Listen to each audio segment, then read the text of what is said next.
مالك يا سميحة؟ شكلك مقلوب من بعد ما دخلتي. قلبة وشك ليه؟ احكي لي، حد زعلك؟ اهو ماسكه التليفون بسلي وقتي بيه. اه. امال اخوك سليمان فين؟ من ساعة ما جه من المدرسة وانا ما شفتوش. هو حصل له حاجة لا سمح الله؟ ما تتكلمي يا سميحة. سليمان اخويا لسه ما جاش من المدرسه. كل ده ما اتأخر ليه؟ لا، لسه نص ساعه على الوقت بتاعه. بعدين ما انت عارفه ان الباص بتاع المدرسه بيجيبه قدام البيت. امال ايه اللي حصل؟ احكي لي. ما حصلش حاجه، بس هو انا بصراحه احواله مش عجباني اليومين دول. ده بيحبس نفسه في اوضه ما بين 4 حيطان. الوقت ده كله ازاي؟ طب ازاي حد يفهمني؟ ده بيقعد لحد ما ينام، لحد ما ينام وهو قاعد. وكله ده بسبب بابا لطفي. بابا لطفي هو السبب. احسن يا سميحة، خليه بعيد عن الناس من يوم ما اتولد وهو ملوش دعوة بحد. بس مش للدرجة دي، يعني ما توصلش لكده. وكده نضمن ان هو ما يجرالوش حاجة. ودي تبقى عيشة يا ماما. سليمان اخويا كده هيتعقد. هو من حقه ان هو يلعب في الشارع زي العيال اللي في سنه، مش يجي ويحبس نفسه في الأوضة لحد ما ينام. طب خليه حتى يا ماما يلعب ساعة ولا نص ساعة مع العيال اللي في الشارع. وناش ضمن العيال اللي في الشارع دول اخلاقهم ايه؟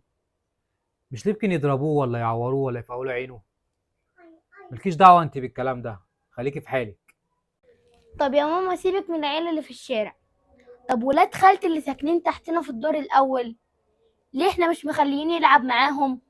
وأسامة صاحبه اللي معاه في الفصل، اهو الباب في وش الباب، ليه برضه مش مخليين نلعب معاهم؟ ما احنا عارفين أصله وفصله.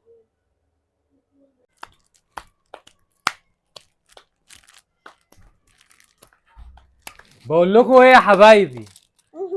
وانا بفتش في الزباله لقيت كيس الهدومي ده. مش هو قلت الكيس ده ما يخشش البيت تاني؟ مين اللي كله فيكو؟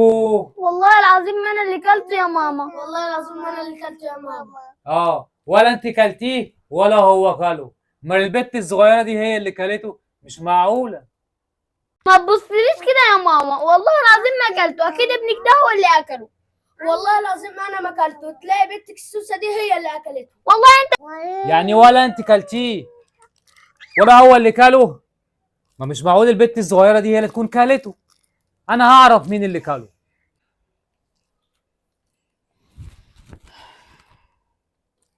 الو، ايه يا حاج ام ابراهيم؟ في حد من عيالي جه اشترى من عندك اندومي النهارده؟ ايه؟ محدش جه؟ ماشي يا اخي، اصلك انا محرجه عليهم ان محدش يشتري اندومي تاني. ماشي، سلام. اكيد انتي؟ لا هو اللي اشتراه. اكيد انت اللي كلته، بتلبسهوني انا على فكره. ما تعصبنيش عشان ما ضربكش. طب وريني كده هتعمل ايه. والله العظيم ما اكلت اندومي. والله انت اللي كلته. والله انت اللي كلتيه. والله انت اللي كلته. والله انت اللي كلتيه يا راجل، عيب عليك، انت اللي كلته. ايه الصوت العالي ده يا ولاد؟ مفيش مزعلين حاجه. امكم ليه؟ مفيش حاجه يا بابا. امال ايه الصوت العالي ده؟ لا مفيش حاجه يا حاج. وايه اللي ورا ظهرك ده يا اخويا؟ ده مفيش حاجه، بس حلوه شوربه الخضار اللي انت عملتيها دي. ايه ده يا ماما، هو انت النهارده عملت لنا شوربه خضار؟ شوربه خضار؟ اه، عملت شوربه خضار، بالهنا والشفا يا حاج. هتفضحينا يا وليه. خلاص، هزود لك المصروف. بجد يا اخويا هتزود لنا مصروف الشهر.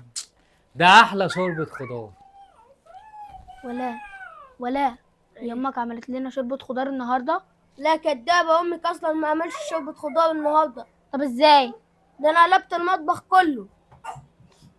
كنتش اللي في بالي. ابوكي كان اندومي وخاله. بقى يا راجل تاكل اندومي من ورايا وخليتني اشك في العيال وطلعتني كذابه قدامهم، خليت رقبتي زي السمسمه. دي مره من نفسي يا وليه، عادي يعني ما جراش حاجه، ما كلها بتاكل اندومي مش معنى انا يعني. بس انا محرجه على العيال، محدش يجيب الاندومي ده في البيت عشان كله امراض، تقوم انت اللي تاكله؟ كله امراض. اه. وانا اقول بطني وجعاني ليه؟ خلاص، وعد مني مش هاكله تاني، ومش هخلي العيال ياكلوه كمان. طب خلاص، خلصنا من قصة الاندومي. فين بقى زيادة المصروف اللي قلت لي عليها؟ مصروف ايه يا وليه اللي ازوده؟ انت صدقتي؟